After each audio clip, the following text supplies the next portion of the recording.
১৬০০ বোতল স্কার্ফ এবং Phensedyl, ৯৫০০ piece ইয়াবা এবং সর্বমোট ১০৮ কেজি গাঁজা সহ ৩ জন মাদক চোরাচালানকারীকে গ্রেফতার করা হয়। উদ্ধারকৃত মাদক দ্রব্যের সর্বমোট বর্তমান বাজার মূল্য প্রায় ১,৫০,০০,০০০ টাকা। রূপগঞ্জ আর্মি ক্যাম্পে কোম্পানি কমান্ডার হিসেবে নিয়োজিত আছি। আজ ১৬ জানুয়ারি ২০২৬ তারিখ শুক্রবার সকাল ৯টা ৩০ ঘটিকায় রূপগঞ্জ আর্মি ক্যাম্পের একটি বিশেষ অভিযান পরিচালনা করা হয় নারায়ণগঞ্জের রূপগঞ্জ উপজেলার ভুলতা এলাকায়। আমাদের নিয়মিত টহল দল সকালে ভুলতা ইউনিয়নের লাবরাপাড়া এলাকায় একটি সংঘবদ্ধ মাদক চোরাকারবারি দলের একটি চালানের ব্যাপারে তথ্য প্রাপ্ত হই এবং তৎক্ষণিক আমাদের যে নিয়মিত টহল দল রয়েছে তারা অতি দ্রুততার সাথে উক্ত স্থানে গমন করে এবং অভিযানটি পরিচালনা করে। লাবরাপাড়া এলাকার একটি পুকুর সংলগ্ন কয়েকটি বাড়ি এবং একাধিক জায়গা থেকে সর্বমোট ১৬০০ বোতল স্কার্ফ এবং ফেন্সিডিল, ৯৫০০ পিস ইয়াবা এবং সর্বমোট ১০৮ কেজি গাঁজা সহ ৩ জন মাদক চোরাচালানকারীকে গ্রেফতার করা হয়। উদ্ধারকৃত মাদক দ্রব্যের সর্বমোট বর্তমান বাজার মূল্য প্রায় ১,৫০,০০,০০০ টাকা এবং পরবর্তীতে আটককৃত মাদকদ্রব্য এবং ৩ জন যাদেরকে গ্রেফতার করা হয়েছে তাদেরকে রূপগঞ্জ থানায় ইতিমধ্যে হস্তান্তর করা হয়েছে।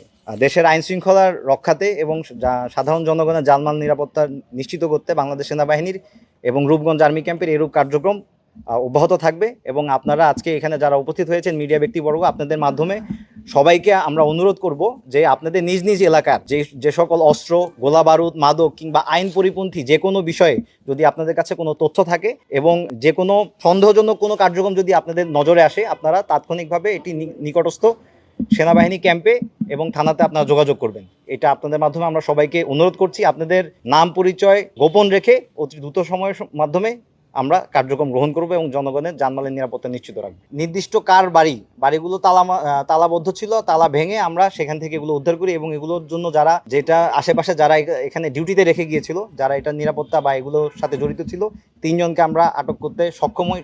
সাথে সাথে এই বাড়িগুলোর মালিকানা কার, বাড়িটা কার এবং এখানে কি থাকে এই ব্যাপারে আমাদের তদন্ত এবং এখনো অভিযান পরিচালনা এখনো চলমান আছে। স্বাভাবিকভাবেই আমাদের সোর্সের নিরাপত্তার জন্য এবং উৎসটা আমরা পাবলিকলি ভাবে ডিসক্লোজ করতে পারবো না, বাট আপনারা যেহেতু দেখতে পাচ্ছেন প্রায় 1.5 কোটি টাকার মাদক একদিনে একবারে উদ্ধার করা হয়েছে। তো এটার পিছনে আমাদের অনেক দিনের তদন্ত, অনেক দিনের এটার পিছনে আমরা লেগেছিলাম এবং এই যে গোয়েন্দা কার্যক্রম এটা নজরদারিতে ছিল, হঠাৎ করে তো এভাবে চলে আসেনি। তো এই নজরদারি এবং গোয়েন্দা কার্যক্রম চলমান আছে এবং ইনশাল্লাহ পরবর্তীতে এই ধরনের যদি রূপগঞ্জে আমরা মাদক মুক্ত রাখার জন্য আমরা সর্বোচ্চ চেষ্টা করছি এবং ইনশাল্লাহ এ ব্যাপারে আমরা সদস্য থাকবো। আমরা বাংলাদেশ সেনাবাহিনী এবং বাংলাদেশ পুলিশ রূপগঞ্জ থানা আমরা যৌথ বাহিনী একসাথে অভিযানটি করেছি এবং এই কার্যক্রম আমাদের চলমান থাকবে। বাট সোর্স এবং কোথা থেকে এসেছি এটা সম্পূর্ণ ডিসক্লোজ করতে পারছি না এবং সম্ভাবনা, কিন্তু আপনারা থাকতে পারেন যে শঙ্কামুক্ত থাকতে পারেন যে এই ধরনের কার্যক্রম অনেকদিন ধরে চলমান আছে। আজকের অ্যামাউন্ট অনেক বেশি,